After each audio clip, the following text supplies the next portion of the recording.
අයි කොහොමද සාදරයෙන් පිළිගන්න ඔයාලා හැමෝම. ඉතින් ඔන්න අද අරගෙන ආවේ ඕට්ස් රෙසිපි 4ක් එකම වීඩියෝ එකකින්. ඉතින් මාස 7ට වැඩි බබාලට ඔන්න දෙන්න පුළුවන් රසම රස රෙසිපි එකක්. ඉතින් බලමුද පළවෙනි රෙසිපි එක කොහොමද හදාගන්නේ කියලා. ඔන්න මම ඉස්සෙල්ලාම අල ටිකක් හොඳින් ග්‍රේට් කරලා සෝදලා අරගෙන මෙන්න මේ විදිහට දාලා ඊට පස්සේ වතුර ටිකක් දාලා මේ ටික හොඳට තඹ ගන්නවා ඉස්සෙල්ලාම. ඔයාලට අල ටික හීනියට ග්‍රේට් කරලා අරගන්න පුළුවන් නම් හරි ඉක්මනට තඹ ගන්න පුළුවන්.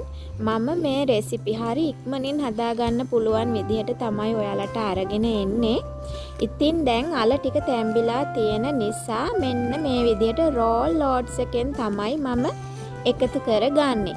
ඉතින් සාමාන්‍යයෙන් බබාලට රෝල් ඕට්ස් එක වගේම ස්ටිල් කට් ඕට්ස් එකක් දෙන්න පුළුවන්. ඒ වුණාට ඒක තැම්බෙන්න ගොඩාක් වෙලා යනවා. ඒකට වඩා මේක ගොඩක් රස නිසා පුළුවන් නම් මේ ඕට්ස් එක තෝරලා අරගන්න. ඉතින් ඔන්න මම ඕට්ස් ටිකත් ඉදුණට පස්සේ මේ විදිහට පොල් කිරි එකතු කරලා ඒකටම සීරියල් පොඩ්ඩක් එකතු කරගන්නවා. ඉතින් ඔයාලා කැමති නම් විතරක් සීරියල් එකතු කරගන්න. බබාගේ බර ගැනත් හිතන නිසා ඉතින් සීරියල් ටිකක් එකතු කරගන්න පුළුවන් නම් ගොඩාක් හොඳයි. මේ තියෙන්නේ ඔන්න බබාට හදපු පළවෙනි ඕට්ස් රෙසිපි එක. ඉතින් හදලා බලන්න වෙනසකට හරිම රසයි. ඕට්ස් කියන්නේ හරිම රස කෑමක්. ඉතින් ඒක බර වැඩි වෙන විදිහට තමයි අපි දෙන්න උත්සාහ කරන්න ඕනේ. ඉතින් ඒ විදිහට තමයි මම මගේ බබාට දෙන්නේ. ඒ රෙසිපි තමයි ඔයාලා එක්ක මේ බෙදාගන්නේ.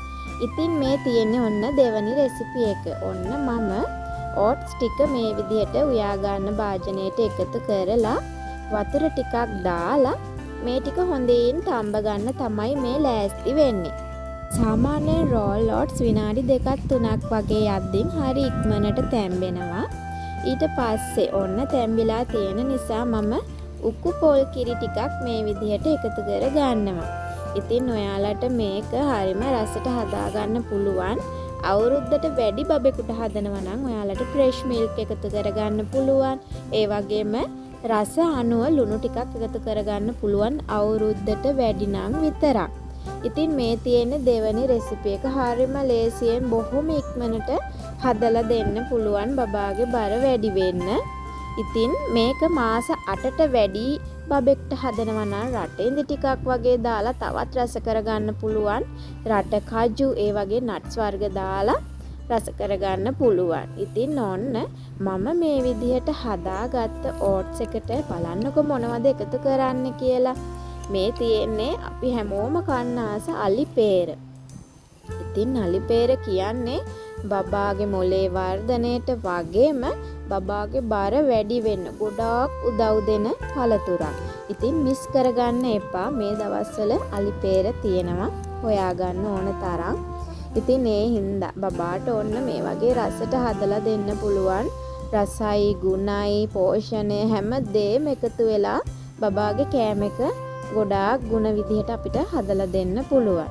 ඉතින් හැම දෙම හිතන අම්මා කෙනෙක්ට නම් ගැළපෙන රසම රස රෙසිපි එකක් තමයි මේ තියෙන්නේ. ඉතින් මේ විදිහට අලිපේර ගෙඩි එකතු කරලා චුට්ටක් නිමාගෙන ඉවර වෙලා ඔන්න මම බ්ලෙන්ඩ් කරලා අරගන්න තමයි හදන්නේ.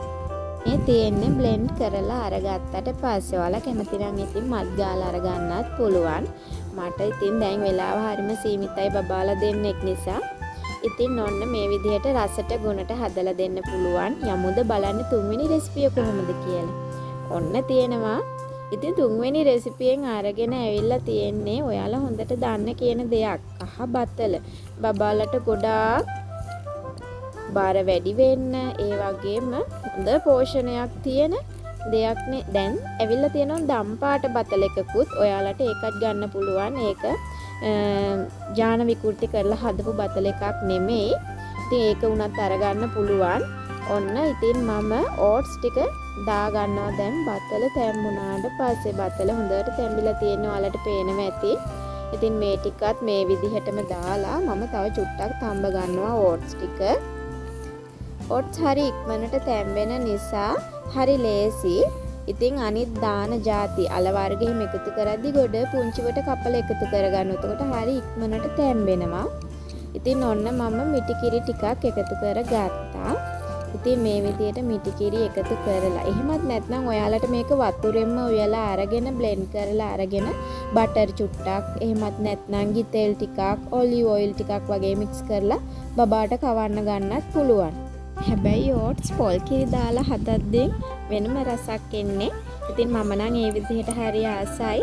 ඉතින් එහෙනම් අපි යමුද 4 වෙනි රෙසිපි එක මොකක්ද කියලා බලන්න. ඔන්න ඕට්ස් ටික එකතු කරගන්නවා මේ විදිහට මම මිනි කුකර් එකට. ඊට පස්සේ ඕට්ස් තැම්බෙන්න ඇති ගානට මේ විදිහට වතුර එකතු කරගන්නවා. ඉතින් ඔයාලට ලේසි වෙන්නත් එක තමයි මම රෙසිපි 4ක් එකම වීඩියෝ එකෙන් අරගෙන එන්නේ.